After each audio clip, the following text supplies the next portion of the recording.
Welcome to ISOmath as we continue to discover new things about MATLAB.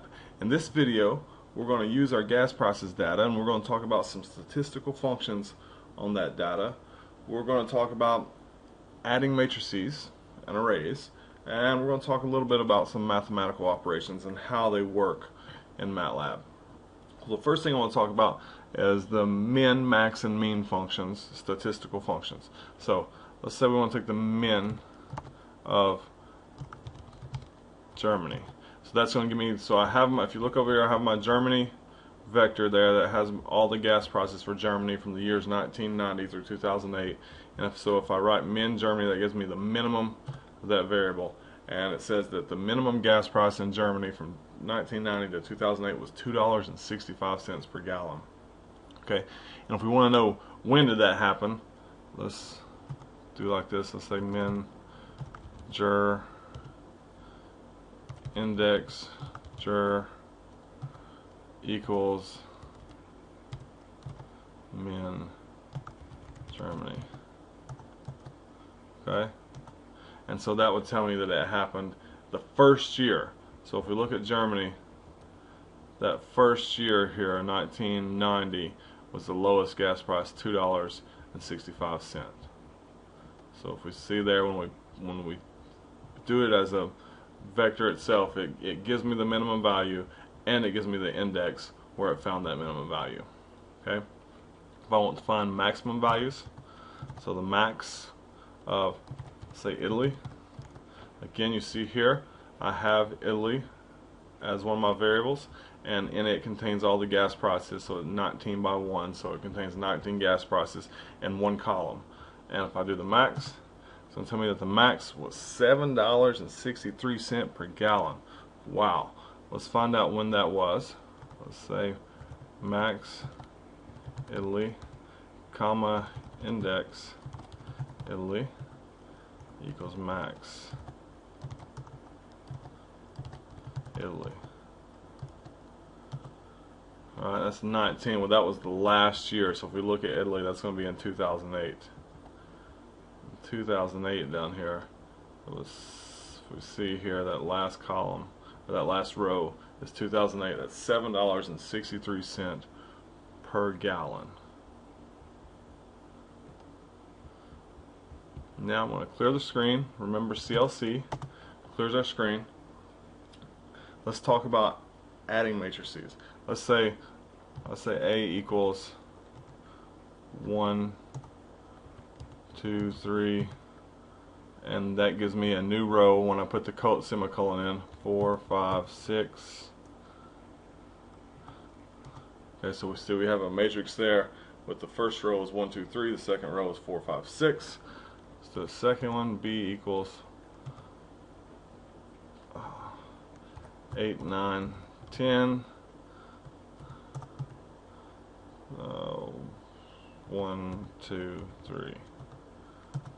Okay, so if I want to do A plus B, you'll see that it adds them cell by cell. So it takes the 1 here plus that 8 gives me the 9. The 2 plus that 9 gives me the 11. The 3 plus that 10 gives me the 13. So when you have, they have to be the same dimensions. I mean, I couldn't add, let's say I had C equals 1, 2, 3. So just one row there. If I try to add A plus C, it's going to give me an error. So when you're adding matrices, they have to have the same number of rows and columns, and it just adds the individual indices in there. If we want to multiply, if I say 2, okay, let me say A equals, oh no, I'm sorry. And if I just type in A, because that's a variable, and hit enter, it will give me what A is. And if I want to do 2 times A, well, hopefully that does what you think it would. It multiplies the 2 times each individual element in the array A or in the matrix A. So 2 times 1 is 2, 2 times 4 is 8, 2 times 2 is 4. I think you can see it there. What if we want to do the matrix A?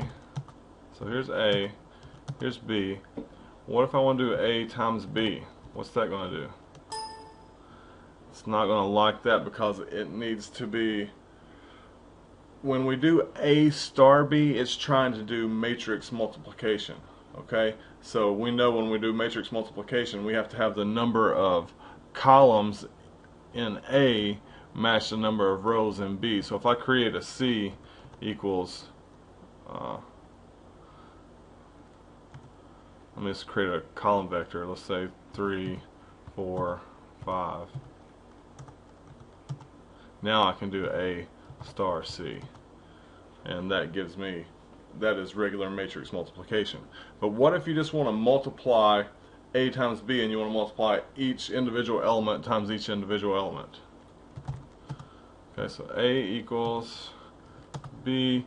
So if you do A dot star, very important in Mathematica, that makes it do things element wise. A dot star B, what it's going to do is take the 1 here in the first row, first column of A, and multiply by the 8 in the first row, first column of B.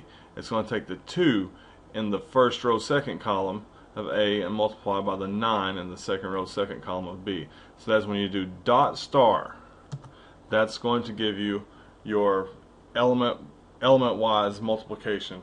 And again, you have to have the same columns and the same rows to do the dot star, and the same would be A dot divide B. It's going to do it element by element. Alright, I think that's a cool thing in MATLAB that it can do, is do element by element multiplication, element by element division, element by element addition, subtraction, whatever you want to do there. But so really important to remember, when you want to do element by element, you do the dot before your operation. Dot star, dot divide, A dot raised to the second. It's going to square everything, okay, in A. So let me clear that out. So A, and let's do A. So if I just try to square A, that won't work because that tries to do A times A with respect to matrix multiplication. But if I do A dot and then square it, that gives me where it just squares each individual element. Okay? One last thing I want to talk about in this video is let's take how to do a mathematical operation. Let's say we want to take the sine of A. Okay? So the cool thing about it is it's going to do it element by element. So you take the sine of this matrix A, and it does the sine of 1, puts it there, sine of 2, puts it there, sine of 3, puts it there, sine of 4. I think you get the idea. I'm going to take a log A, and what's log 10 equals,